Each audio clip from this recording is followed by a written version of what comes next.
Oh boy, who are the real saints? Now, as a person who was raised devout Catholic, and I consider myself a Catholic, and I think the Catholic faith is beautiful, but it's interesting. The Catholic Church, notice when they canonize a saint, it's 90-something% always a priest, always a guy. Very rarely is it a woman, and there are women. Saint Teresa, Mother Teresa, a saint, and there's many other saints that are females, but most of the time, people who are canonized saints in the Catholic Church are nuns or priests. I understand there are people who are canonized saints who are not nuns or priests, but overwhelmingly, 90-something%, it just happens to be always somebody who's in the old boys club or the girls club, a religious person. And I submit to you, my fellow Catholics and Christians, people of the world, they should be canonizing more mothers and fathers. It is far, far, far, far, far more difficult to be a mother or a father or a single mother or a single father. It is far more difficult to be a parent than it is to be a priest, a bishop, a cardinal, or a pope. As great as the good priests are, and we love them, a priest does not have to worry about the mortgage, the rent, the daughter, the son, the school, the husband, the wife, the in-laws, the health care. I can't make my rent. I don't know if I have enough to make. When you're a priest, when you're a nun, you don't gotta worry about any of that, especially if you're a bishop or a cardinal.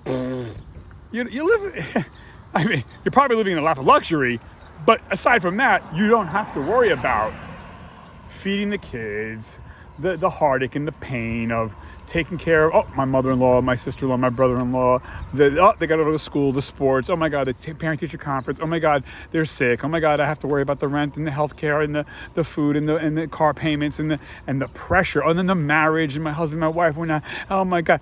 A priest, a nun doesn't have to worry about that. You don't worry about any of that. So the real saints are the good mothers and fathers out there, and they should be canonizing more of these men and women. These people make up our church. There's more of them than there are of the priests and the nuns. As great as the priests and nuns could be, they don't know the real hurt and the pain of everyday life.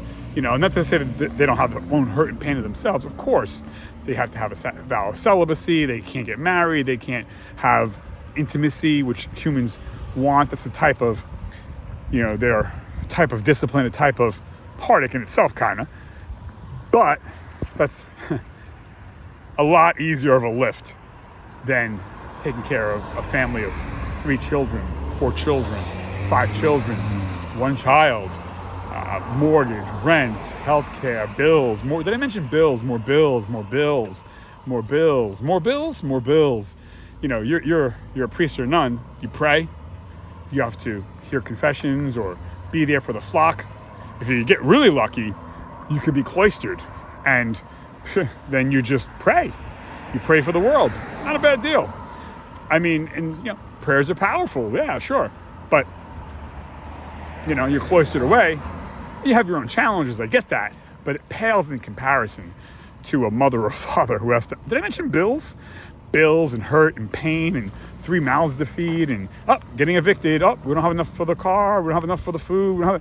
We got to possibly go on. So yeah, it's just there should be more mothers and fathers canonized saints, because those are the true saints. Those are the rank and the file, the frontline soldiers who really are the church. Remember the first 2 letters or the first middle letters? The first 2 letters in church are you are, I am. So I'm not saying it's easy to be a nun or a priest, but it's easier than being a mom or a dad, a husband or a wife, especially a mom and a dad. It's really, really tough. Tell me what you guys think in the comment section below. Am I making it too simplistic? But I think when I see what my parents went through, when I see what I went through as a father and a husband, I don't know, man.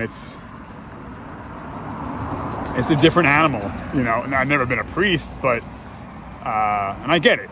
Priests and nuns have their own hardship. I'm not saying they don't, but it is. I am comparing, and you got to, because when you see like 97% of these saints are priests or religious, it's like, yeah, okay.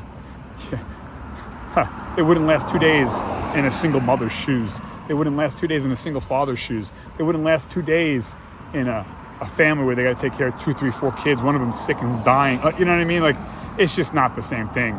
So, you know, and trying to keep the faith. So big shout out to all the mothers and fathers out there, the good moms and dads, husbands and wives. You should be canonized saints more often. And I'm not saying don't canonize saints that are priests and nuns. There are priests and nuns who should be canonized saints. But most of them, really? Priests? Nuns? No, I don't think so. I think we need to look at the moms and the dads out here in the world. So big shout out to you, moms and dads, who are keeping the faith, keeping the family together. You are the true saints. Tell me what you think in the comment section below. Tony, stop this. Bye.